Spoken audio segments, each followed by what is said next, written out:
SSX is the only sports game franchise I actually enjoy playing.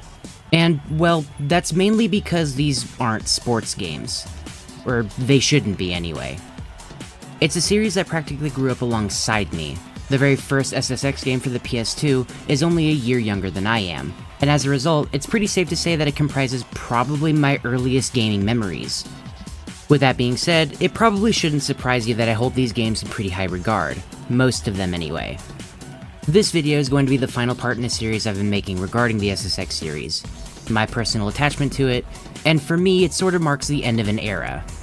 It is not at all required to watch any of those older videos, and they're not all that good anyway, so probably don't. But as the title would suggest, I want to use this video as sort of a mockumentary or amateur documentary. We're going to be going through the 6 games in the mainline series, and through talking about them, we're going to figure out what makes them work, what changed over time, and why we don't see them anymore. So allow me to be your tour guide on all these mountains. And without further ado, let's jump right into it.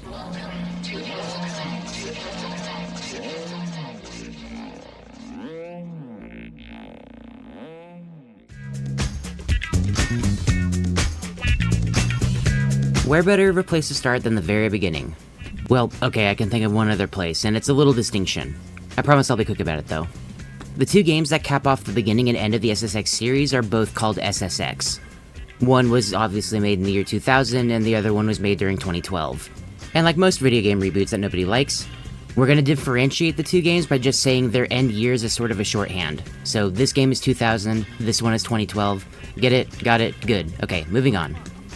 All the SSX games barring 2012 were developed by EA Big, a subsidiary of Electronic Arts. While EA did publish the game, and obviously that comes off as an immediate red flag, the truth is EA Big is actually a pretty good group of just a couple chill guys. They knew what they were doing, and EA Big's prime directive was to just make games that were sort of like weird arcadey style games at the time. They did this in order to twist the sports genre in about as many directions as it possibly could. Weird and larger than life, and really just completely unrealistic in every sense of the word. Let me establish first and foremost, this is the opposite of a problem. Specializing in experiences that are purely fun for the sake of being fun can never be a bad thing, so long as you stick the landing. And more often than not, these games absolutely do. And I'll admit, it's pretty weird having EA and good be in the same sentence, unless you put the word never in between those 2 words. Despite that, EA Big has apparently beaten the odds, and Big's first foray into the gaming landscape was SSX. Not only that, but it also happened to be a launch title for the PS2. So, let me put this in perspective for a sec. Imagine for a moment that you're the person in charge of making SSX. Your boss has approached you saying, hey, so Sony wants us to make a game for their new console. It's my opinion that the PS2 was the sort of turning point for the modern idea of how video games are typically portrayed. Even if you don't agree with that, the PS2 nonetheless took all the building blocks of the previous consoles that came out before it, refined those ideas, and ended up defining the modern interpretation of what a video game is supposed to look like, supposed to feel like. We're past the point of the N64 and the PS1. We know what 3D graphics are supposed to look like, mostly. Instead of having characters with limbs that could classify as lethal weapons, we now have my sleep paralysis demons, so, you know, it's an improvement, I guess.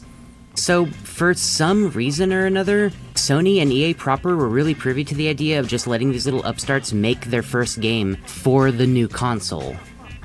May I remind you, this is during the peak of the console wars at this point. Here's our scary, completely solid black monolith, go figure it out. If it screams, it's supposed to do that. That's not even mentioning the fact that PS2 was a hard console to develop for. At least that's what every other better YouTuber tells me anyway. And all of this is really to say that SSX was fighting sort of an uphill battle the entire time. And with that being said, it's probably not all that hard to imagine that there's some growing pains with the first SSX. It's despite this that SSX got 9s and 10s across every ratings board. Not only with many popular critics at the time, but also just about every player that ever touched this game as well. And man, let me be the first person to tell you, there are absolutely good reasons for it.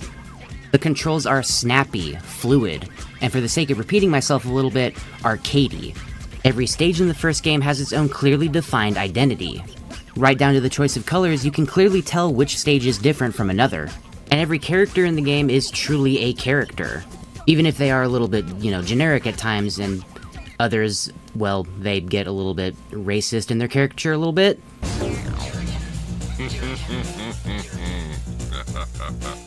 They're still eccentric and full of life. And while SSX isn't necessarily the first And while SSX isn't necessarily the first snowboarding game, nor will it be the last, this game nonetheless had a clear goal, even if the designers at the time didn't quite know how to get there yet.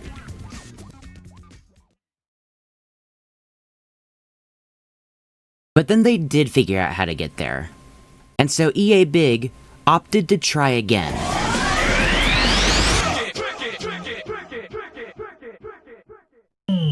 Welcome to SSX Tricky. This is going to be fun. SSX Tricky released in 2001 for the PS2. It released on other consoles as well, such as getting a Game Boy port, but I only ever played the PS2 version, so that's the only one that I care about personally. Also, this game is ridiculously good. It's to the point where I can genuinely say with confidence that this is the quintessential SSX experience. I have so much faith in that statement that I don't even think anybody will really get mad at me if I say that. And that's only really because I think most people would just agree. Tricky takes all of the good of 2000, removes what little bad there already was, and throws on a handful of new stuff so impactful to the series that it stuck around for every other game. Don't get me wrong, SSX 2000 is not a bad game by any stretch of the imagination. It's the one I played the most whenever I was growing up, but Tricky just seems so much more sure of itself. The weird, slightly scary menus and menu music of 2000 are no longer present here. And some part of me does miss that, as I've expressed before in other videos, but I will admit it sort of comes off as a non sequitur. All of that just doesn't apply to Tricky whatsoever. With this game, it's loud, in your face, there's a party, and everyone's invited. All of the returning stages feel bigger. There's a handful of new ones. The characters not only have all of their original personalities, but now they have like relationships with the other participants. Even the game itself, the choice of music, as well as the menus just feel a lot more, I don't know, expressive in this game. Some alien blessing is on its way to us. Right back at you, baby. If you don't like SSX Tricky, you probably also hate fun, and if that's the case, I'm sorry, but we just can't be friends. I'm not kidding whenever I say this game single-handedly made my girlfriend a fan of the SSX series, and she's never played a snowboarding game in her life. Well, except for Steep, and that might actually have a place in this video later, I'll keep tabs on that one. It's weird to me because at some point, specifically during the early 2000s, SSX was a household name. Plenty of people had an SSX game. If it wasn't Tricky, it was probably 2000 because again, that game was the launch title for the PS2. Nowadays, if you were to ask anybody who maybe might have played an SSX, they'd probably say something along the lines of, oh, that one really weird but pretty fun snowboarding game, and that obviously hurts my soul a little bit. So then what you might be wondering is what actually sets this game apart from every other snowboarding game like it. And I'll just go ahead and tell you real quick, I'll adjust in my chair for a second, it's one mechanic. Tricky is the first game in the SSX series to introduce it. It's so important for the identity of SSX that it shows up in every single one of the other games, including the bad ones, and it is in no small part the very namesake of this game.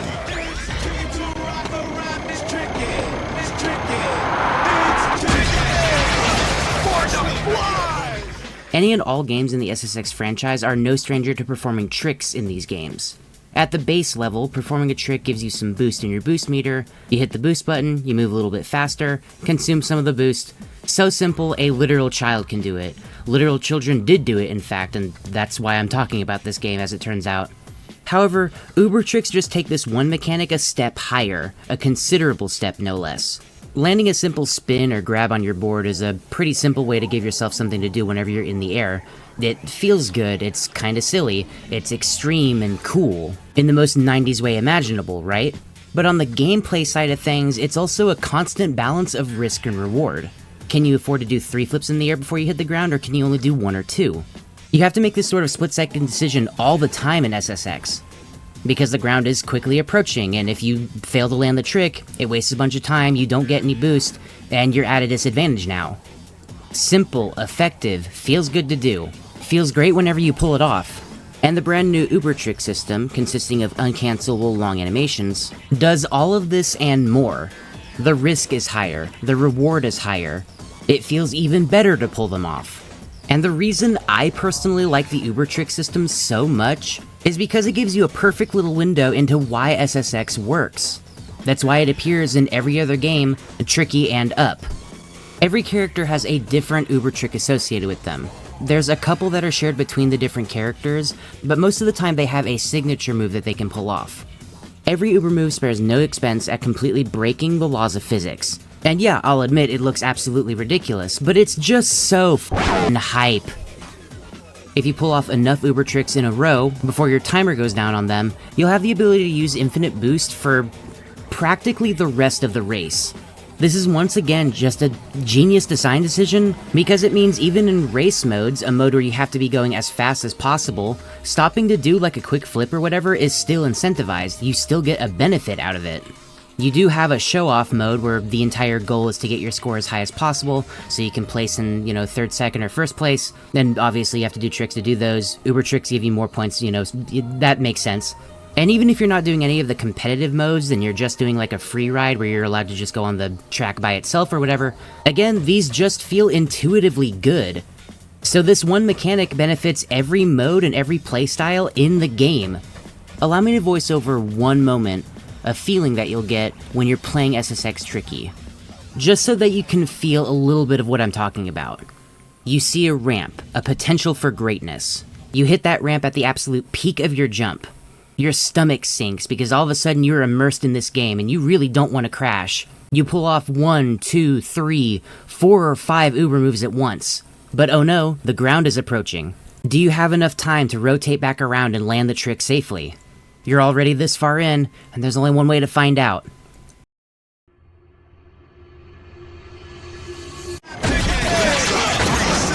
Then you make it. Cloud 9. I really don't know if I do this particular mechanic any justice at all by just describing it to you and showing it to you, because playing it is a different feeling. And one that I don't think any other game could ever give anybody. The Uber moves are just pure mechanical genius.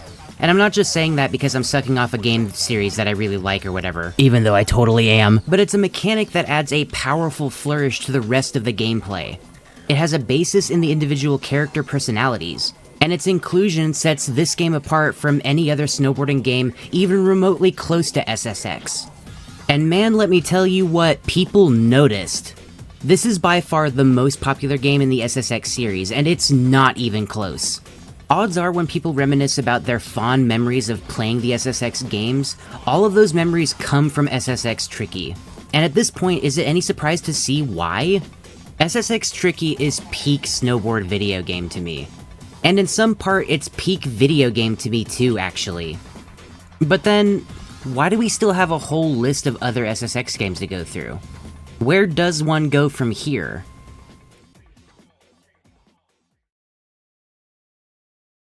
Well, for that question, we might need some context.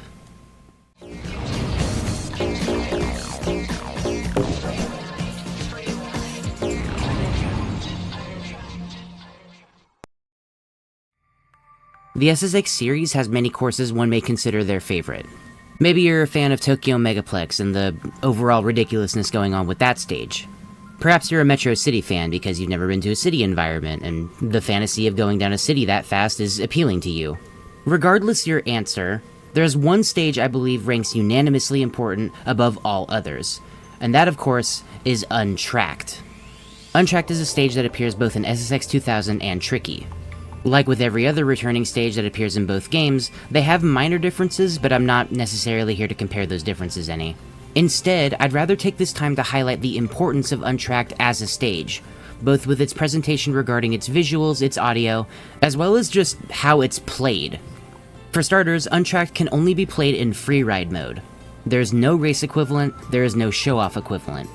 That's immediately weird because it stands as the only stage that acts as an outlier to every other stage in the game. In fact, anything that I say regarding Untracked applies for both games, and just keep that in mind going forward. The method to unlock Untracked in both of the games is pretty par for the course. All you have to do is get gold medals in every other race prior to Untracked, you'll unlock it, and you'll have the ability to play it. That's not exactly that weird. But what might be worth considering is how special this stage feels to even play. There's a certain sanctity that belongs to this stage. There's nothing competitive about it, you can't race, and you don't get points for tricking in it. Which is just kinda weird, right? It sorta breaks all the known rules established by the previous stages leading up to it. Its sibling stage Pipe Dream goes 150% in the trick direction, so much so that I'm willing to say, for a fact, if you like any of the Tony Hawk's Pro Skater games, you probably think this stage is your favorite. But even still, Untracked just has an indescribable presence, one that no other stage can really top. It's weird, right? Because in a litany of other stages, of which the competition is fierce, mind you, Untracked stands as a course that demands your attention, completely and utterly. Any descriptions regarding the stage, whether it be through the announcer or the in-game menus or whatever, go out of their way to mention that this is a mountain that hasn't been touched by human hands whatsoever. It's wild and pure. It is quite literally untreaded territory. It's untracked, and you being the person to unlock the stage, and assumedly the sole person that's allowed to snowboard down it, has to act as sort of a trailblazer. And physically going down the stage makes this all the more apparent. There's no SSX signage or safety warnings or anything like that in this stage. There's not even a rail to be seen, the best you have is trees that fell over, and yeah, those act as rails. Short ones, admittedly, but you can still use them. And it's not just me that thinks this stage is weirdly important either, because Untracked also has a unique song that plays only when you're riding it. You can't find it anywhere else in the game. The song, in case you were wondering, is Finished Symphony by Hybrid. I don't have the ability to play it here, instead I just, found some other music that kind of fits because for some reason Finished Symphony is the only song that gave me copyright problems whenever I made the other SSX videos, and I still don't know why that is.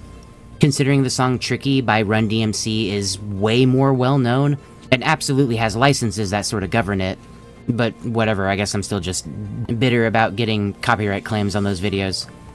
But don't take that as me disliking this song, because that is absolutely not the case. Because the music used in this stage is the icing on top of a perfectly pristine cake. The vibes, I guess, for lack of a better term regarding this stage, are completely unique. And playing it feels like treading hollowed ground. You have this mountain all to yourself, and you can do whatever you want to it, so long as you can handle its unpredictable nature. A massive patch of trees, steep cliffs everywhere you look, and blankets of snow so thick you can't see over them. And I know I sound like a broken record here, but this stage feels sacred.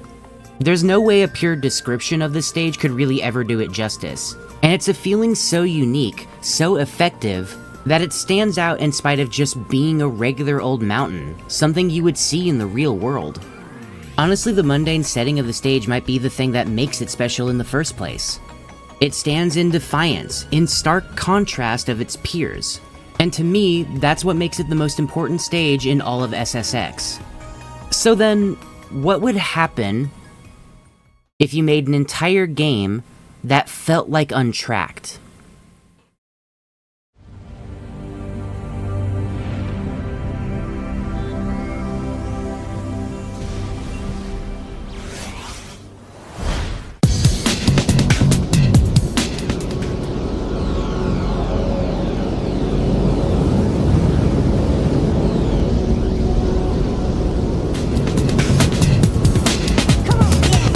So, SSX 3 is, well, it's a lot of things.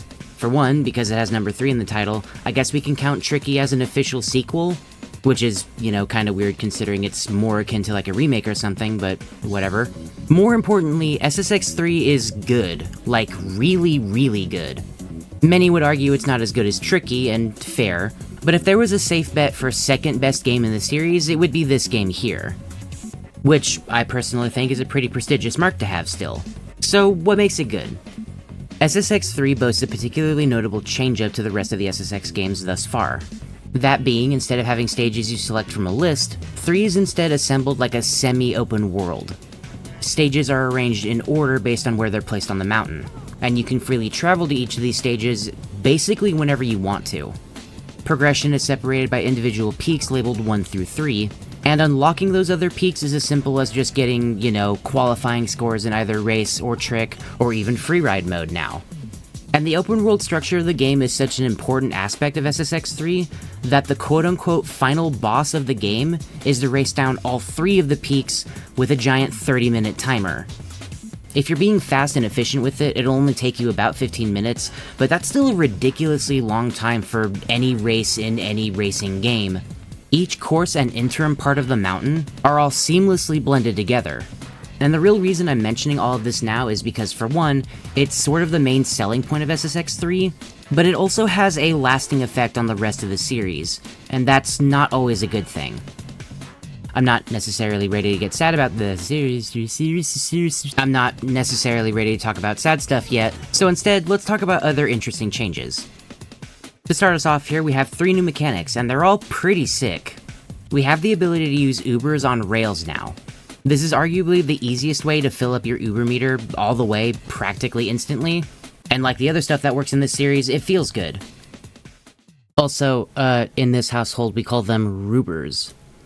We can tilt the right stick in a direction while we're on the ground to do a tail press, which admittedly doesn't do a whole lot, but it's just, gives you something to do. And we also have the ability to do a hand plant on a rail. This counts as a minor trick that doesn't really help us a whole lot, but it has a couple of strategic uses specifically with regards to repositioning yourself somewhere on the track. So, even whenever it comes to the worst case scenario for SSX, at least with regards to the game's mechanical competency, everything does fit into place here. These are good additions, and I think most people would unanimously agree there.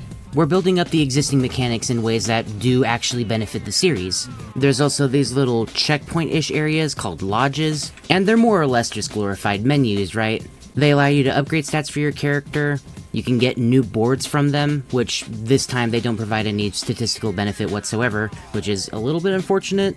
They're also connected to a fast travel system, which definitely helps in a big semi-open world map. And in another series first, they offer complete character customization.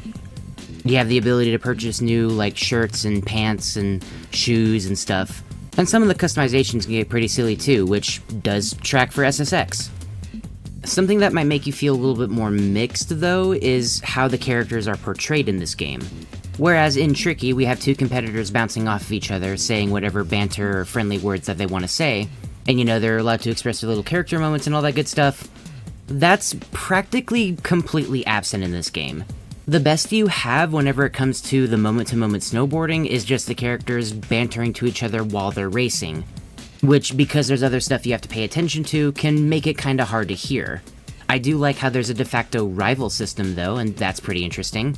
Essentially, whenever you get done doing any show-off mode or any set of races, a character will approach you and challenge you to do a backcountry race or show-off event.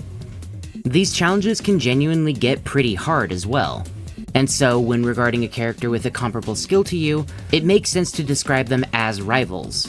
What's more, any rival you might have during a given playthrough is dependent on the playthrough itself. It's kind of random, but it does mean that repeat playthroughs of this game can continue to be interesting.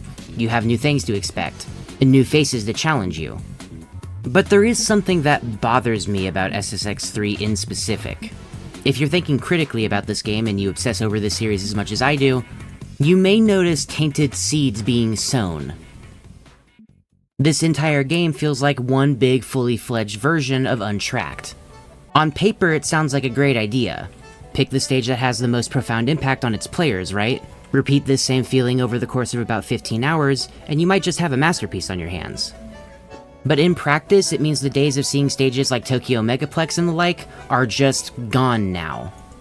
Because if you're thinking about a realistic mountain environment, a realistic snowboarding environment, where would you put this? With the power of hindsight, it's easy to see where the problem started for this series. But at the time, it was a decline so slow that nobody really noticed until the bad games came out. Let me also mention first and foremost that I am not trying to say that SSX3 is a bad game. Just the opposite, in fact. In terms of the games I've been replaying the most in the past year, it easily goes to SSX3. Trying to figure out all the little optimizations to make my races faster, or pull off more tricks, or just figuring out which character I want to stick with. And that's not even mentioning the fact that this game did improve on existing mechanics. I go back and play SSX Tricky and I wonder why I can't pull off a rail Uber. It's that kind of thing. And that's what I really want to drive home in this segment. SSX3 is a game that does not deserve the fingers of mediocrity pointed in its direction. It just doesn't. But what you might notice if you play these games in sequential order is that the cracks really do start with SSX 3. At the time, they seemed tiny and insignificant. And as I keep saying, there are merits and good things to this game. But I already miss stages like Pipe Dream, Aloha Ice Jam, and Mesa Blanca. When you're thinking about SSX 3 in a retrospective sense, this game marks a shift. And I think I've mentioned said shift enough already, so instead, here's an idea of what you probably could have done as a designer of SSX 3 to, I don't know, maybe breathe some more life back into it? Understand this is coming from a guy who has never done any public game design before, who's about 20 plus years too late, and who has never worked on an SSX game before, but here I go anyway. Would it have been so hard to say, oh, I don't know, incorporate these wide, giant complexes sort of built into a mountain or nearby a mountain, have them act as loading zones, and make it to where they more or less contain their own course? And with doing this, you can sort of reintroduce the atmosphere of stages like Pipe Dream or Tokyo Megaplex. You could even get away with using the same skybox if you wanted to, for all I care. What about stages with more like warmer lighting and warmer colors in places like Mesa Blanca? Well, you could just throw that into a regular outdoor track anyway if you really wanted to. But then again, you would lose out on a lot of the cohesiveness of the rest of the peaks, the rest of the courses. And that's really the situation SSX 3 finds itself in. Do you want to make a semi-realistic, if a little bit wacky, snowboarding experience, or do you want to go all in with the fever-dreamy nature? And at the time, they went with the prior. I will say, with the introduction of Peak 3 in SSX 3, we do have one new aesthetic that is worth mentioning. And as succinctly as I can describe it, it's basically just dangerous. Practically every course in Peak 3 just feels a lot more ominous and scary. It feels inherently unfriendly and like you're not supposed to be there. There are destroyed aircrafts, one of them even crashes during the middle of a race, lightning strikes, and thin perilous cliffs. It is an aesthetic, it's an atmosphere, and it's a vibe, but it's also, I don't know, just not enough. For the sake of comparison, think about a game series like Mario Kart. What makes that series good? Well, for starters, it has a clearly defined identity. Each stage is visually different from one another. They have different aesthetics, different things you have to watch out for. They all have incredibly tight controls, and gameplay that centers around having a low skill floor and a high skill ceiling. AI rubber banding notwithstanding, of course. And when it comes to the best of the best that SSX has to offer, it ticks all of these boxes. If they continue to make the characters and the stages as wacky as possible, I really don't think anybody would have complained that much, so long as the gameplay was good. It would have been fun and memorable. As it stands, if you compare any one stage in SSX 3 to another in the same game, it's a lot harder to tell whether or not it's a different stage. You might even find it impossible if you've never played these games before. I don't care if the ultimate stage of SSX 7 takes you into space or something. That would have been sick. Absolutely stupidly ridiculous, but is that not what makes SSX so good in the first place? I like SSX 3. I just really wish there wasn't this big, ugly cloud hanging over it any time that I play it. But, as it stands, it's already 2005, and we need to move on. It's time for things to get just a little bit edgier.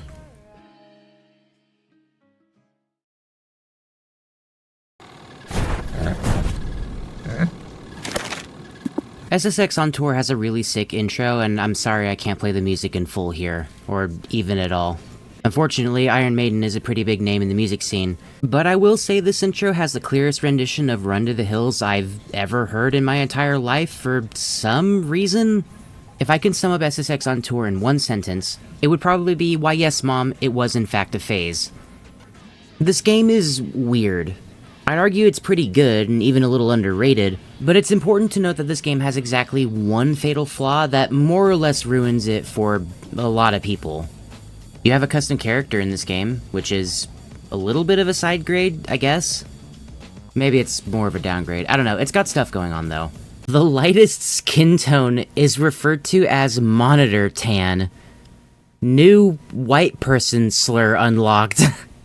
I think possibly the most visually striking part about this game is just the menus. Everything has this sort of rough sketched out look to everything, and I don't know, it's cool to me. It even makes its way into HUD elements too. Sort of gives me the vibe of a student sketching in their little notepad or something and just, doodling whatever they can on it. bored and wishing that they could do more with their lives in the current moment or whatever, wanting something more fulfilling and heart-pounding. And it sort of cements the tone for this game being something akin to, like a juvenile, rebellious spirit almost. Almost like it's trying too hard to be serious, but that was kind of the point. So I don't necessarily have a problem with it. Actually, when regarding the general use of style and vibes with this game, I kinda like it a lot actually. The music for On Tour also uses a lot more rock, hip-hop, and rap music as well. Stuff that's generally considered to be of the time, which is certainly new for this series. And I think when regarding any one SSX game, the one thing you could definitively say about any of them is that they're sort of a product of their era. SSX On Tour absolutely seems like a game that would be made in 2005, and it allows the game to be more or less a time capsule of that year.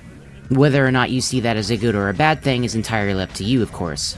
And really, that same time capsule logic could apply to any of the SSX games. 2000 and Tricky both seem like early 2000s or late 90s games, and yeah, I mean, that checks out. So what else does On Tour bring to the table?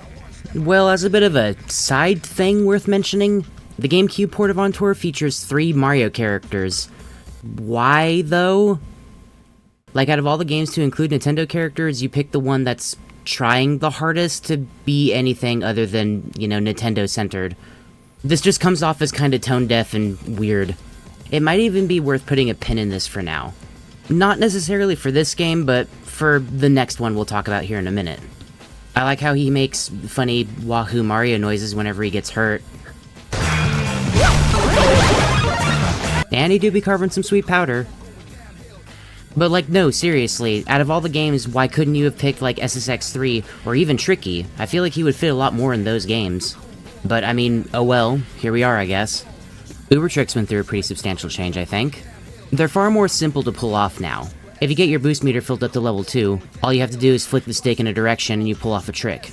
This seems super minor, but keep in mind that time slows down when you're performing an Uber trick, which means they're really, really easy to pull off. Because of this reasons, as well as others that we'll get into, I'd actually argue that On Tour might be the easiest game in the series. This obviously being a pretty case-in-point reason. As I said during the SSX 3 segment, the age of the wacky, larger-than-life courses are no longer present. In terms of a general aesthetic, this is probably the most realistic game in the series. Go figure, it's further along in said series, despite using the same hardware. Credit where credit's due though, the game's more realistic atmosphere does look really good. The weather effects are entirely atmospheric, and so is the lighting. I would definitely say that SSX On Tour has a strong identity still, even if that identity is the same throughout the entire game. On the character front of things, character personalities are continuing to be scrubbed out here, and yeah, that gives me depression. Because of the career mode in this game focusing on a custom-created character, the pre-existing, returning, and/or new characters to this game don't really offer much in terms of the wider throws of how they act or how they're characterized. The best you have in any real instance is just their intro cutscenes before you challenge them to a race or a show-off, in which they're not even allowed to speak. That, and then also they talk smack to you during races, and that's about it. I'm taking the time to mention character personalities in this game and highlighting why the lack of it is a problem, because I will admit I haven't been doing a good job at showing any character personalities off in any of the SSX videos I've ever made. I'm gonna be honest, I would just be showing the characters talking, and I don't really know how to make that entertaining. Besides, you know, the one joke in SSX Tricky I used. But my point is, the lack of their personality is a problem. A problem you'll begin to notice starting with On Tour, probably. At least everybody else did. I would like to argue if you're making a racing game of any kind, it needs to be memorable in order to stand out from other racing games. Games in the racing genre aren't exactly known to be all that mechanically dense. Nor do they really have a memorable story, at least I haven't found any exceptions to that rule. Mostly because that would be weird, right? Although, if you wanted to challenge me on something, there's your challenge. The point is, racing games need their own character. And I think the most reasonable way to do that is to make the game about as ridiculous as possible. Still cohesive, still fun to play, but if you want to establish a brand and therefore identity with a series, then it needs its own identity in the first place. That's not to say I hate any of the custom character stuff going on with On Tour. Wow, that's a mouthful to say. But the game gives you free reign to customize your character with individual costume pieces, kinda like SSX 3, but they more or less use this so that you can impose an identity onto your custom created character. And if this was just a one-off occurrence, then that would be fine, I think. On Tour would have just been a black sheep of the series, but really, we don't have any white sheeps, honestly. For those that are familiar with this game, consider that maybe the only truly perfect SSX game is Tricky. It got everything right, and was everything we could ever want. With SSX 3, we lost the wacky stages. With On Tour, we're going for a different vibe. And as a little spoiler for the other two games in this series, they do some other changes that, well, were received a lot more negatively. I'd argue those games are a lot more unanimously contentious, but let's not get ahead of ourselves. Maybe this is all just me, and I'm realizing more and more as this video goes on, that this series is just really confused.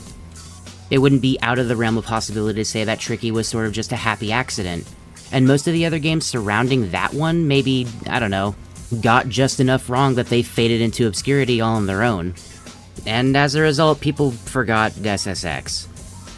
And speaking of things people don't like, oh my god, the chart system in SSX On Tour is just awful. So, you remember how in the older games, right? Anytime you did a race or a show-off, you did a pre-qualifying round, and then the final round. As long as you got a medal in that final round, you were allowed to advance and unlock more stages. This system works, and I don't know why they changed it. Like, oh no, don't worry, you still get the ability to do a pre-qualifying round and a final round. You actually get 2 pre-quals now, which is what I'm calling them now, I guess. And I actually do like this because it gives you some extra leeway so that you don't mess up the race and, you know, waste a bunch of time. The problem comes from your reward from completing the final round. Instead of simply getting a medal, you now get a global score that increases and basically determines your rider ranking. This number is a way bigger and far more liquid variable, if that makes any sense. The game does not tell you how much your score increases whenever you complete a race, which is already a huge issue. If you fail a final round or the pre-qualifying round, then you'll end up losing score, which is just awful. And you have to very slowly over time climb these ranks, which means you have to do this again and again and again, all throughout your time playing On Tour. And you can't just speedrun the chart either. The only events that determine your rank going up or down are these races or show-offs here, the ones with the crazy looking flyers. And these have a random chance to spawn. Nothing determines their appearance other than doing the other less important races or show-offs. And you have to do a lot of these too, you can't just do one and done. I can understand why they didn't think this was a problem at first. When you're not playing it or you're not really feeling the effects of it, it's basically just the same ranking system but with a new coat of paint. It's the sort of dangling a carrot in front of your face sort of incentive. Except for it feels less like a carrot you're trying to grab and more like a saw blade being dangled on a string in front of your face. If the charts could talk, the only thing they would say is get better or don't have fun. And frankly, you can fuck off with that. What do you mean they put grinding in my SSX? What have y'all done? I am absolutely an On Tour apologist, right? I'm the kind of person that's gonna tell you the first 4 SSX games are really good. Truly exceptional levels of quality. You're gonna have a good time with the first 4 games, completely and utterly. What you find is your favorite with their own little, you know, gimmicks and problems and good things they offer is gonna vary depending on what you like.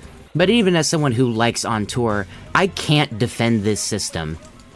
The one positive thing I can say about the chart system is that at least it doesn't appear in any other game. Which is less praise and more, whoops, let's never do that again. And look, if you're gonna talk about the negatives of On Tour, you're gonna have to talk about the chart system. But I refuse to be entirely mean to this game. I don't think it deserves that.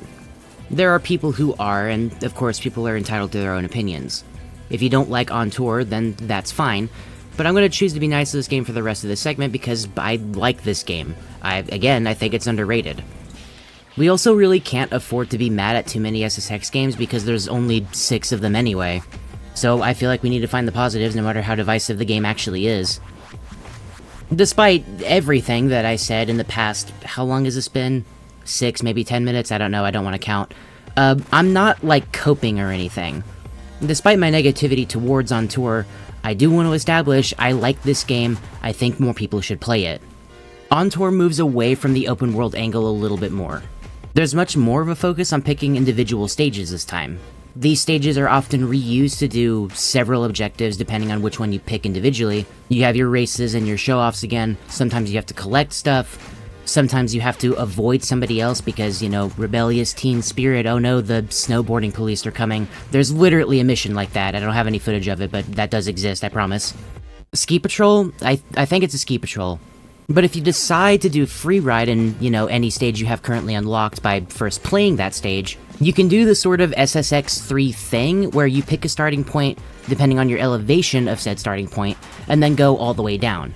If you want to pick the absolute peaks of this giant mountain, map, you have 2 to pick from, which is cool, there's some variety here.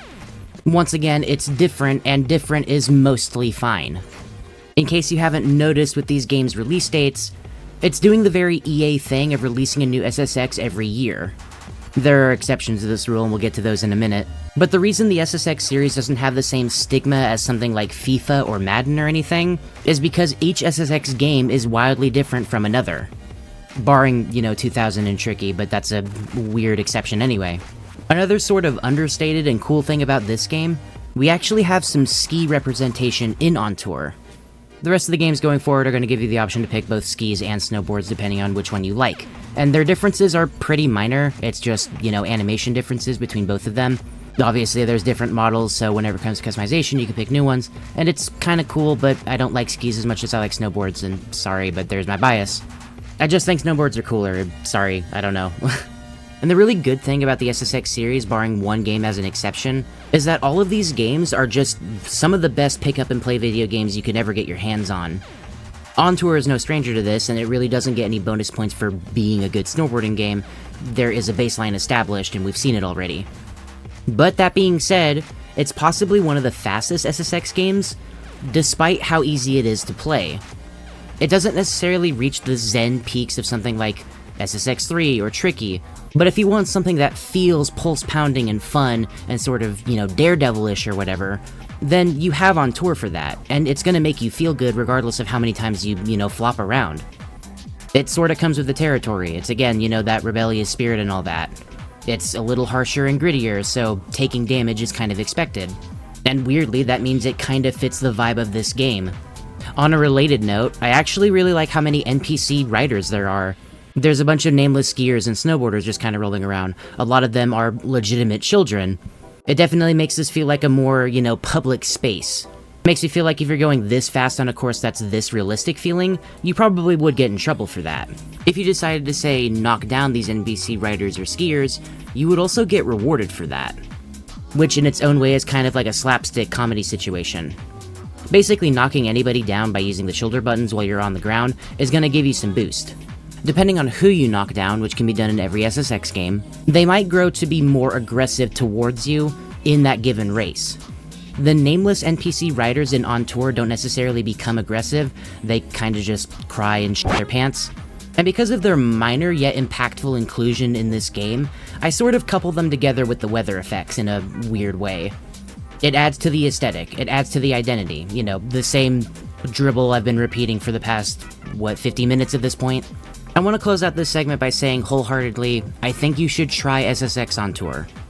If you've been sort of put off by the aesthetic, or by what people say about this game, I don't know, maybe just give it a shot again. It's certainly not the best in the series, I have my problems with it. But it's not a bad game, it's just a little bit worse. I wouldn't even say it's mediocre, honestly, it's pretty good. There's even little attention to detail moments too.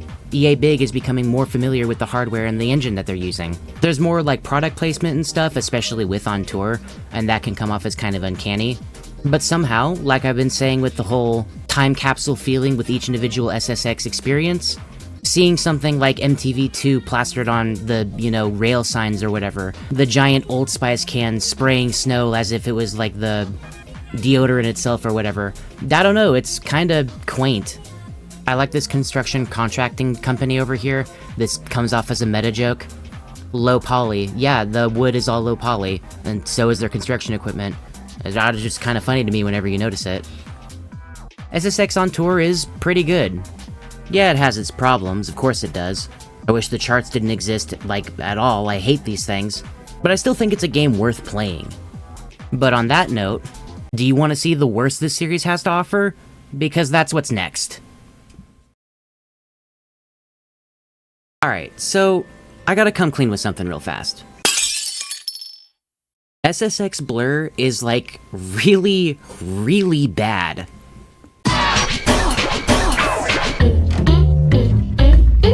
Understand that whenever I talk about something negatively in any video that I make, I'm not trying to cast stones for the sake of merely casting them. I think it's worth trying to find the value in something that might be bad, purely for the sake of finding said value. There is a slight chance that somebody does like SSX Blur, and if that's the case, I'm sorry that I'm about to be mean to a game that you happen to really like. You're not likely to find these kinds of people, but I'm willing to bet they do exist, and again, sorry, but it's time to bully. This is the section of the video where I get unreasonably mad at a video game, because I personally see this thing as a skinwalker that took the body of something that I used to really like, and I don't like that. SSX Blur released in 2007 for the Wii and the Wii only. It's a game riddled with problems practically everywhere you look, and that sucks because I believe there is a timeline where a snowboarding game made with the SSX label could work on some sort of Nintendo console. These games pride themselves on being a sort of pick-up-and-play kind of series, one where the act of naturally getting better over time playing these games is part of the fun. Simple but effective experiences, and you've been here long enough so you know all that already. Practically regardless of what I say during this section, what I want for you, the viewer, to take away from this thing is that this could have worked. It had the potential, it was even in the cards when you think about it, and it's just honestly really tragic that that isn't the case here. So what's the deal? Well, primarily, this game controls like hammered dog shit. TLDR, we have motion controls, and I'm usually a person that advocates for motion controls so long as it's not just a gimmick. I have my own opinions on the sword controls in Skyward Sword, for example, but anybody who's played any of the Splatoon games seriously will tell you that motion controls are the way to go when it comes to aiming your character. But in this game, it just feels so shoddy and disconnected. It literally does feel like they just put it in here because this game was made for the Wii, and that's never a good sign. In fact, the motion controls are so bad that not a single aspect of them feel any good at all. Like, no, literally, at best they're passable, at worst, unplayable. And look, we have a lot of ground to cover, but I really don't have that much footage because I only care to get like 10 minutes worth of gameplay. I really don't like playing this game. But like, how do you mess up controls this badly in a snowboarding game, where its most important puzzle piece is the controls? Bad controls in practically any video game is a kiss of death for me. If your game doesn't feel good to control, then I'm just not gonna play it, and that's about it. With that being said, Blur feels the need to lock its most important mechanics behind these motion controls. The ability to move left and right is done using the Wiimote. Jumping is done by swinging the nunchuck for some reason. Doing spins and flips is done with the Wiimote. And even doing things like Uber tricks, you have to sort of write a symbol on the screen using a little infrared sensor inside of the Wiimote. And not even one aspect of this control scheme feels good whatsoever. Oh yeah, that whole thing we were doing with the tight fluid controls that we've been building up for the entire series, let's just get rid of all of that for this game. They even borked the cheat entry screen. How do you do this? Why does it spin? Stop making it spin! I really don't know what else to say on this point because it just feels so half-hearted. Like EA Big didn't care enough to make a good game, so they just kind of threw something together for the Wii. Which, that doesn't sound like EA Big at all. Why this all of a sudden? Were they just tired of making SSX games? That could stand to reason, if only because they've been working on the SSX series for 7 years non-stop, and I think that would drain just about anybody. Even still, we can't definitively say that they just didn't want to work on the series anymore. It could be that Big just didn't like the Wii, which, I mean, fair enough. And what bothers me so much about the control scheme here is that, well, earlier games on Nintendo consoles did have a good control scheme. You got it right with the GameCube with at least 2 games. Which makes me think either A, the motion controls were a mandate by EA proper, or B, they wanted to experiment. They began to make something that sorta resembled a video game, but probably couldn't get it finalized in time, and so here we are. For all we know, both of those could be wrong. I hate this game. Why is it so bad? I should also probably mention that I'm playing the... hold on, I gotta find the paper I wrote on real quick. The super secret and totally legal PC port of SSX Blur. Sure. Which is a really complicated way of saying that I played this game using a gamepad. I had the expectation that I could have maybe made something work here by basically just rebinding more buttons around and, you know, avoiding the motion controls outright. Joke's on me, I guess, for having expectations. It's a common point of contention for people, and I felt like it probably wasn't going to work for me either. But to keep a long story short, as far as I can tell, there's no way to alleviate this. Your options are bad or worse, and that's kinda it. This game feels like some sort of media tie-in video game for a bad Saturday morning cartoon that doesn't exist. And, I mean, come on. I know we can do better than this, right? To move on as quick as I can here, I kind of absolutely despise the art style. Beauty is in the eye of the beholder and whatever, and I just... it looks ugly, all the characters look ugly. Not even, like, charming ugly either, they just look bad. And you wanna know something really stupid about the footage I've been using this whole time? Technically, it's been doctored. I reduced the exposure on all the footage using CapCut to about half, so that it's still watchable, but you can get the idea of, you know, how bright this game is, because wow, I cannot see anything when I'm playing this game. Allow me to go ahead and show you what the undoctored footage of this game looks like.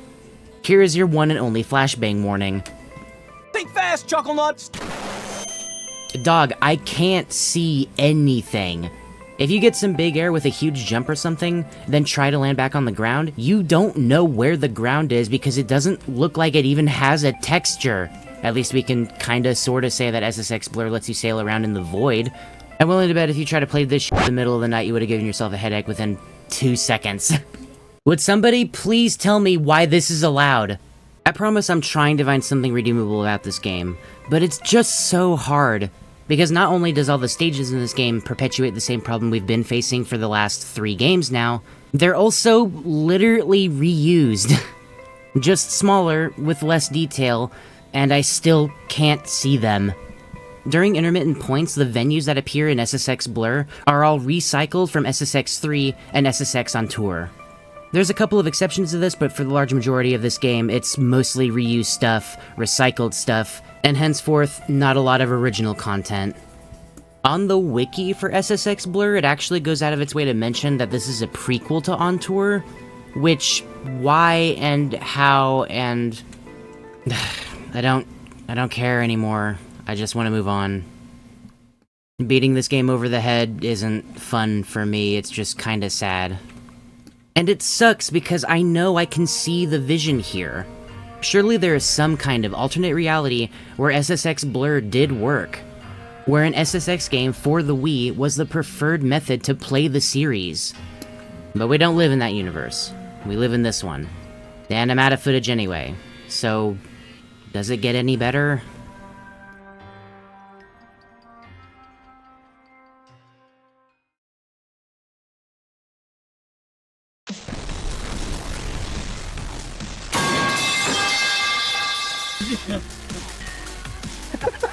That's a stick and some cheese.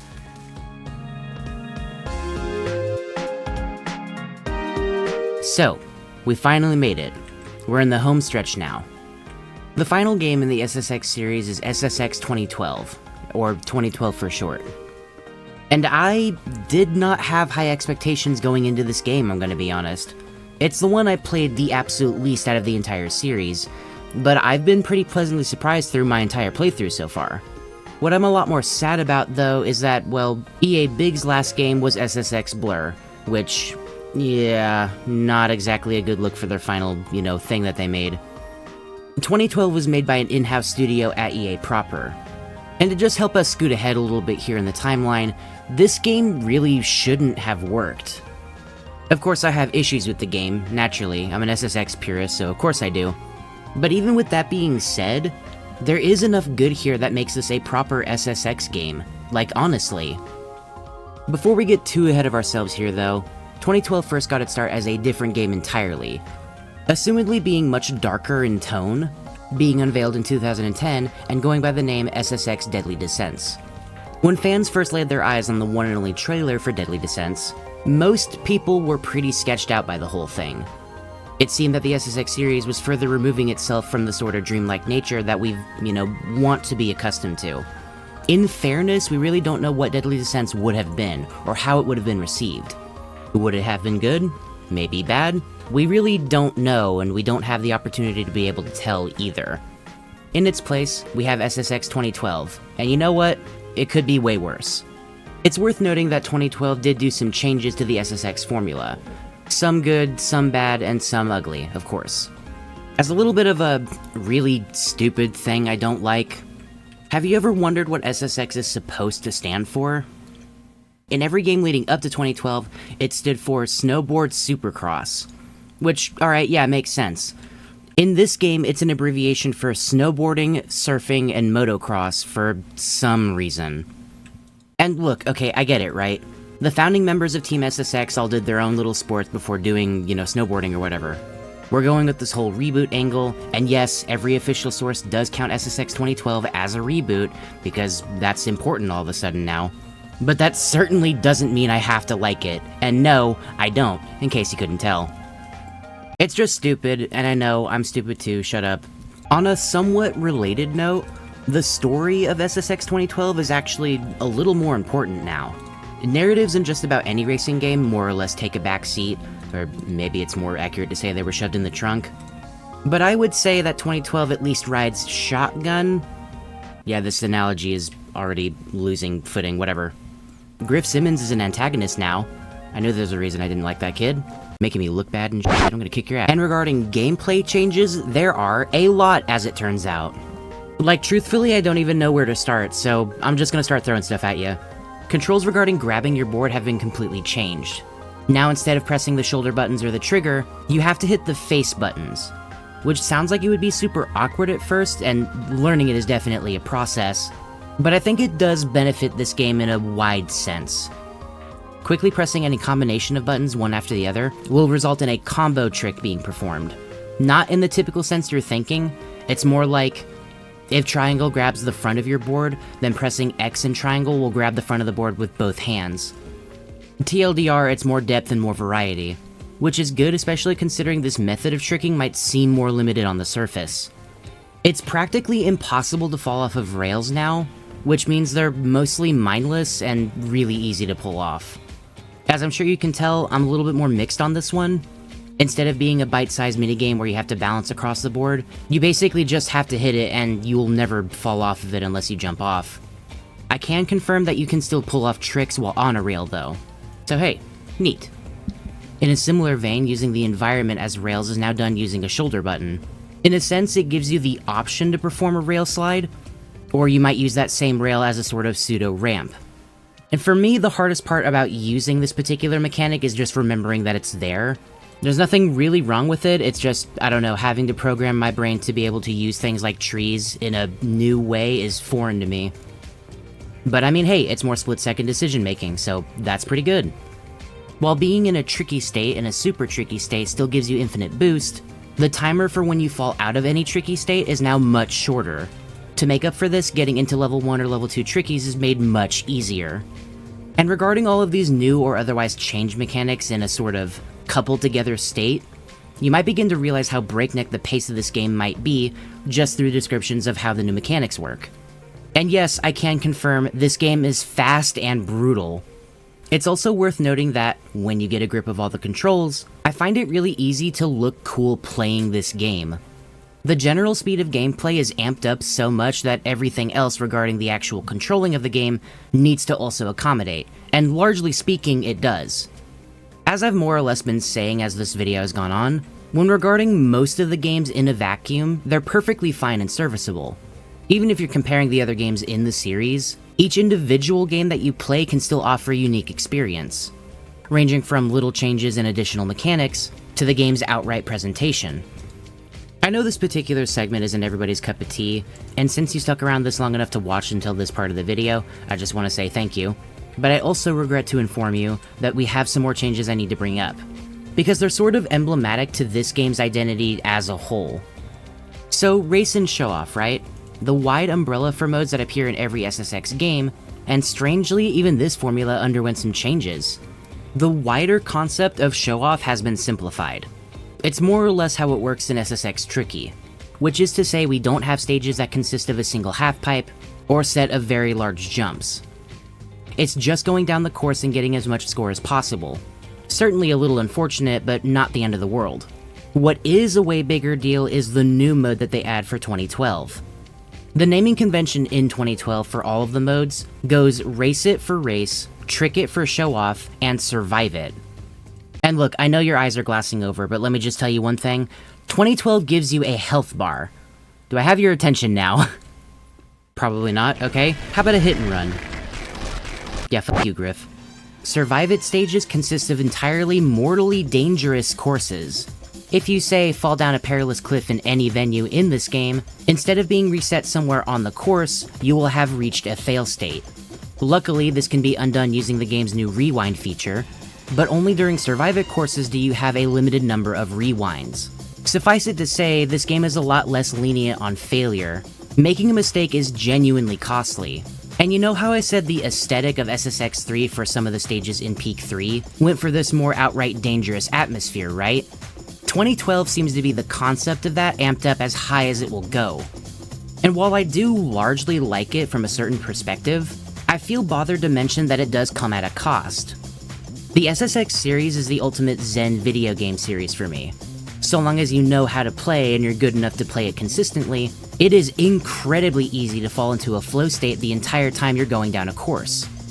And while that is still possible in 2012, making a truly lethal mistake in this game is going to act as a rude wake-up call. You'll still feel, amped up and raring to go, for lack of a better term, but now it's largely defined by fear and avoidance, as opposed to joy and excitement. When people use a blanket statement such as SSX 2012 takes itself more seriously, this is what they mean. And just consider all the moving parts to make that a reality. Even the licensed music that features in this game plays a part in this. We have songs like I Can't Stop by Flux Pavilion, as well as a little bit of Skrillex in there too. It's interpreted that if you make a bad enough mistake in this game, your character will actually die. We have these Survive It stages, and during a Survive It stage you have a health bar. If that health bar gets depleted, you either have to rewind or restart the race. All the while, your character simply lies there like a sack of potatoes. It's weirdly dark. Barring the fact that the names for these stages are possibly the most uninspired thing you'll see all year. What's your favorite stage? Oh, I like trees and rocks. We have a main antagonist, and if you want to know something else, we have a final boss too. And with all this being considered, I don't think it's impossible to imagine that this game is pretty colossally divisive. Newcomers to the series starting with this game are going to find a pretty good time with it, whereas returning fans are going to be largely alienated. I'd like to imagine I keep a pretty open mind with regards to anything that I play, and honestly, I'm in a little bit of both camps here. The general design and look of the stages are the most realistic they've ever been, and as I continue to say, this undercuts stages that would have been truly memorable. You can only look at blank white sheets of snow so many times before it starts to lose its luster, and barring a couple of exceptions in this game, that is the larger feeling many players share. In yet another interesting change, to help combat the stage's monotony, each location you go to has its own gimmick. These are all particularly dangerous aspects of these mountains that you need to counterplay for. These counterpick options are even character-specific largely as well. You start out on the first peak playing as Zoe, and her gimmicky gear piece is a set of armor, which, long story short, gives her a second health bar. It's also probably the only gear piece that's truly optional. You can totally beat the 2 Survive It races without any armor at all. I did, and it really wasn't that hard. Survival rate 3%, never tell me the odds. Mac gets a headlamp to see in dark areas such as caves, and Elise gets an entire wingsuit. There's kind of a lot of gimmicks here, and some of them get sorta recycled, and some are of course better than others. You have armor, you have ice picks, you have wingsuits, oxygen tanks, solar panels to keep you warm, avalanches, which is just armor again basically, although I do like the change in perspective, that's kinda neat. We also get armor again because there's rocks now, oh no. There's also a headlamp, which is the worst gimmick in the game, primarily because you have to be looking straight forward in order to see where you're going. They not only implemented this into a game where you're flipping constantly in order to get tricks and get boost, but they also gave it to a trick character, being Mac, and no, I'm not happy about it. Mac's entire peak makes me absolutely violently angry, and I don't ever want to play it again, I'm gonna be honest. Finally, we also have pulse goggles, which give you topographical data of wherever stage you're playing on. It does this in intermittent bursts, so you have a rough idea of what the layout looks like. And much like with the headlamp, it's a visibility issue, and I don't know, it could have been done better, honestly. What you might be wondering now is how exactly you get all of these gear pieces. And to keep the explanation as short as possible, the loot boxes, basically. Right, so this concept is obviously ugly, and I'm not a fan of it either. Outfits, boards, and gear pieces can all be bought from the shop. What the shop currently has in stock is on a rotation-based cycle, swapping out every time you complete a stage. Gear pieces have their own stats, which can dictate things like how long a light stays on if you're using a headlamp, or how far the beam shines, and stuff like that for equivalent gear pieces. Wingsuits can give you more glide time or more lift, etc, etc. Outfits give you no statistical advantage whatsoever in this game, although there are rare versions of outfits that have these little glowing pieces on them and they just look more special. We're dealing with rarities now in an SSX game, so they have to make the rarer and epic stuff look special. And I mean, sure, I guess. And finally, boards govern your fundamental gameplay aspects. Speed, how fast you can perform a trick, and how long you can keep a boost. Mostly the same like how it works in On Tour, just with a more, random shop cycle now instead of being consistent. And no, I don't think I need to spell out all the problems with this. All the outfits are just like random recolors now, and really? The boards at least can get pretty varied in their designs, and that's pretty cool. But some boards are just better than others. Maybe I really like how this beginning board looks, but unfortunately the board I just bought that looks uglier just has higher stats now. Like this is some sort of RPG with linear progression. And since we're also now in the era of downloadable content, yes, 2012 has DLC and a microtransaction-based shop.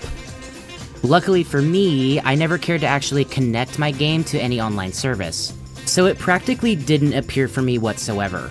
The appearance of a microtransaction shop would have completely killed the immersion for me, I think. So not seeing it is definitely for the best, I think. It's worth noting that in that DLC shop, you can purchase a couple of returning characters from older SSX games, including Eddie, which is kinda the poster child for SSX Tricky, and EA, of course, knowing this, made him a pre-order bonus whenever the game first came out. Yep, that's that good old EA scum, can you smell it? I sure can. There's also a classic characters outfit pack, and 2 new stages you can play. The stages are notable because they turn up some of the ridiculousness again. Just sucks they're locked behind another paywall. And yeah, I think that's it in terms of all the new information pertinent to this game, and I'd like to tell you that hey, I'm on a roll, let's keep going, but nope, that's kinda it. What's the takeaway? Well, this game sure is divisive, isn't it? I don't want to be mean and call 2012 a mixed bag. I genuinely do believe there's more good than bad here, and depending on how much you like this game and like its individual mechanics, I think the large majority of people will say that it kinda just evens itself out a little bit. There are, of course, a lot of people who really like this game, a lot of people who absolutely despise it, but I'm willing to bet most people sit right in the middle. Or at least, they all used to. It's been 13 years since a new SSX game came out. In this time of presumed indefinite hiatus, the number of people who remember the SSX series dwindles by the day, only being pushed into recent memory by fans like me or other video creators. The arcade subgenre of video game has been on the decline for a really long time now, and some would even argue it's completely dead by this point. And unfortunately, I really can't argue at that point. If you've watched my other SSX videos, then this next point is gonna sound a little bit, broken record-y, I guess. Ask yourself this question. Do we even want a new SSX game? The closest we've gotten to a snowboarding video game in recent memory that I can think of are games like Steep and Tricky Madness. Steep is not an SSX game, obviously. It was developed and published by Ubisoft, and it falls a lot more in line with a basic snowboarding simulator. You can pull off tricks and do some pretty cool stuff in it, admittedly, but if you're a fan of the SSX series and you're trying to play Steep, something's going to be missing in your experience. Something Steep will not, or really cannot, provide. Not to mention, Steep is also flooded with its own level of microtransactions, and in a game where you're trying to immerse yourself in the moment, being reminded of your bank account is a pretty good way to ruin that feeling. At least, it does for me. Tricky Madness, on the other hand, is made by an indie studio. It has heart and soul like many indie games do, but it's on a tighter budget and a way drier development cycle. I'll admit I haven't played it myself, but I do want to try it one day. I think if there's any game that has the potential to take up the mantle of amazing trick-based, larger-than-life snowboarding game, it might just be this one. I don't see any other candidates at any rate, so I mean, hey, you know, maybe. What about EA themselves? Is a new proper SSX game in the cards potentially? Quite pessimistically, I'd say no. My heart specifically goes out to this channel I found sometime a year ago, I think. Uploading SSX until EA releases another one. A channel that seeks to upload one race per day, and it went on strong for about 2.5 years. Unfortunately, as of 2 years ago, they had to stop uploading. And realistically, I can't think of this statement, the very namesake of the channel, as anything more than a Sisyphusian task. I don't think EA is at all interested in making another SSX. And honestly, that might be for the best. 2012 left us on a decent enough note, all things considered. But I think the scummy stuff that happened to this game does sort of set a precedent. A theoretical one, mind you, but even still, what's to say a new SSX wouldn't be even more tone-deaf? Even further removed from what we enjoy? The microtransactions in this game are not at all necessary in order to progress. Would a new SSX game make that a reality instead? Honestly, I don't see why it wouldn't. Plenty of y'all know me well enough by this point. I'm not usually so pessimistic. But the last thing I would ever want to see with an SSX game is one where I have to worry about fear of missing out or some sort of battle pass or something. And I really just don't see any other fate for this series if it continued to move forward. If it continued to have new games coming out for it. I hope that one day, this torch can be carried, or more accurately I guess, stolen, really, with someone who has intentions to do this series justice. I guess I should just be glad that there's only really one game in this series I don't like. I mean, hey, 5 out of 6 ain't so bad, right? And I have one more thing I can give 2012 credit for. It's a game that gave me a level of closure with this series I never thought I would get, honestly. We have a final boss in this game, there's a proper ending, and this race really did kick my ass. You challenge Griff directly on the very last Survive It race. Instead of just needing to make it to the end, you actually have to beat him. And after you get done dealing with the finicky pulse goggles, the game throws a fake-out ending at you. This little actually said, "Nuh-uh, rematch now." And I couldn't just let that stand. Death Race is the final challenge across not only 2012, but the rest of the series.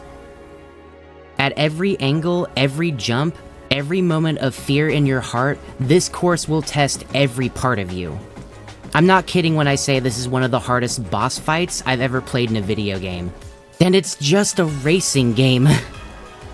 You're expected to use several gimmicks at once. You get through the first portion and it's just a simple race. This is the easiest part of the course, and it's really the only opportunity you have to get a lead on Griff. It's then met by this short stint of darkness where you have to use a headlamp, followed immediately by using the wingsuit. Carefully judging how long you can stay in the air and when to deploy said wingsuit, as gliding is not as fast as simply riding your board. The race then concludes with an avalanche segment. You have to outrun the mountain itself. Griff is an obstacle. He's not necessarily the final boss, the mountain is. And for me, the game kind of was.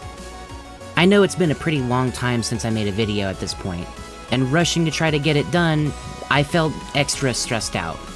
The difficulty of this game absolutely ramps up by the later half. The final recording of just this race is an hour-long struggle of me just attempting. But then I realized something. I wiped out a bunch of times. I fell into bottomless cliffs an infinite amount of times. Griff would outright beat me in the race, and I keep accidentally hitting the rewind button whenever I try to pull out my wingsuit because I'm stupid. But my realization was sort of being unpacked.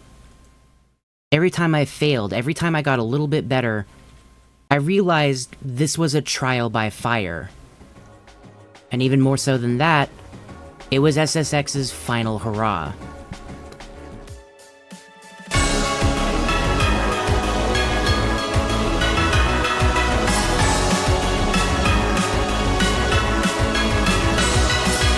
With enough trial and error, constant failure, and constant improvement, I tucked every corner, boosted when I needed to, made every jump. Then, at full speed, I grabbed onto the helicopter, my ticket out of here. My opponent, a distant blur behind me. It was then I finally decided I could lay this story to rest.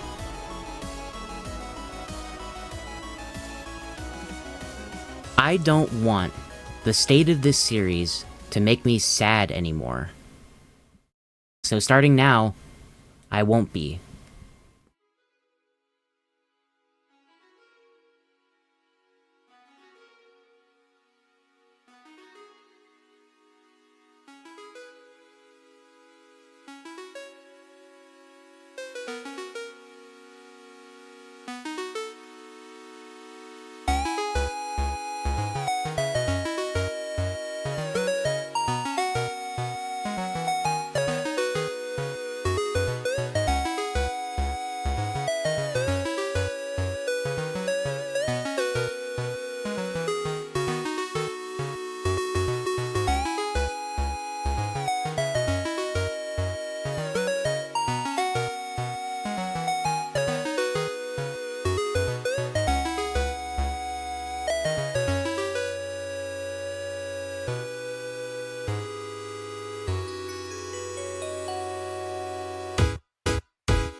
SSX is a stylish racing snowboarding series, ranging from the early 2000s to the mid-2010s. What they are not are sports games, and anyone who tells you otherwise has never played an SSX before. Because somehow this series is both more complicated and far more simple than that. At its core, SSX asks you one question: do you want to have fun? And that's really as simple or as complex as it needs to be. When you think about it, these games really don't age. Being largely defined by the culture that created the games in the first place, one could make the argument that these games age poorly or properly, depending on how you look at it. But no, I argue that these games are free from the annals of time. To me, they act as snapshots. If you wanted to know what the year 2000 looked like, you play SSX 2000. If you wanted to get a taste of the 2010s, then you play SSX 2012. Even if you don't agree that these games are ageless, they still define a particular age, whichever one they feel like. And I don't know, there's something genuinely magical about that. Each and every one of the SSX games, to me, are the freest form of escapism. They're locked away in a particular moment of time, and they only ask you one thing. There's no complex or overarching narratives to speak of in any of these games.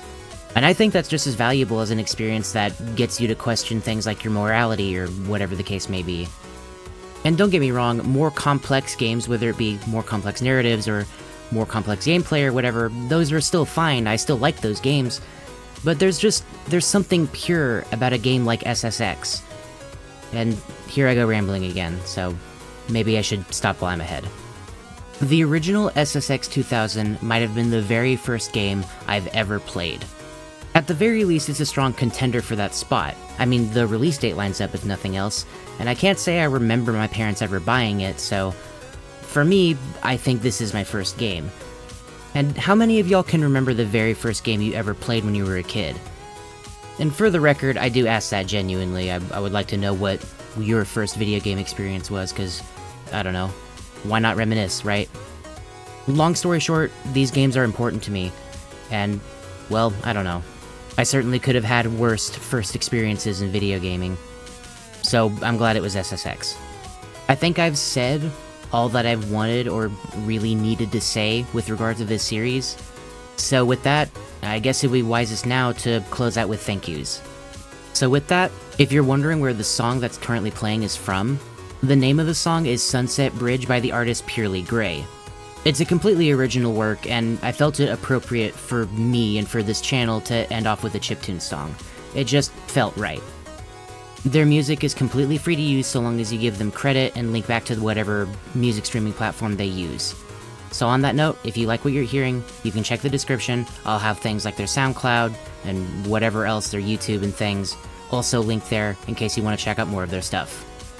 If you would like to like or favorite this song or something, add it to a playlist or whatever, maybe in a way you'll think of the SSX series as by way of approximating those memories with it. I know I will, starting now. So thank you, Purely Grey. I'd also like to take this opportunity to thank the amazing members of the Patreon. Stefan, Ari, and our newest member, Pineapple Man. Glad to have you on board, friend, and sorry this video took so long to get out. I don't know if there's a way I can ever repay any of y'all's kindness, but, well, I'll try my best. If you would like to get access to things like allowing me to shout your name out at the end of these videos, early releases to videos before they pop up on Friday, or sneak peeks to videos so you can see ahead of time what's coming out, then joining starts at $1 a month. Link to that is also in the description. I'd also like to say, for what it's worth, thank you EA Big for making these absolutely incredible memories. Having these games around for every aspect of my life has been pretty amazing, honestly. And even though I might be done talking about the SSX series in a wide umbrella, this is certainly not the last time I'm going to be playing these games. If I'm ever stressed out or overwhelmed or anything, these games are my go-to way to sorta empty my mind. Because to me, they're kinda made for that, so again, thank you EA Big, and even EA a little bit, but I think that'll be the only time I'd ever say that. Last but absolutely not least, thank you all for watching this far into this monster video. I hope if nothing else it was entertaining, and an even bigger thank you if you watched earlier videos of mine, whether or not they had anything to do with SSX. If you would like to see more from me, doing all the ridiculous YouTuber stuff actually does help out a lot. There's too many to even mention now at this point. There's apparently some sort of hyping system now, which specifically helps out smaller YouTubers, so if that shows up in this video, I don't know, do that, maybe share and like and subscribe and, I don't know, do a interpretive rain dance, I don't care. The point is, thank you for watching, and I hope you enjoyed. I am very tired, and I want to go to bed. As always, I hope to see you again for something completely different, and have a good day, everybody.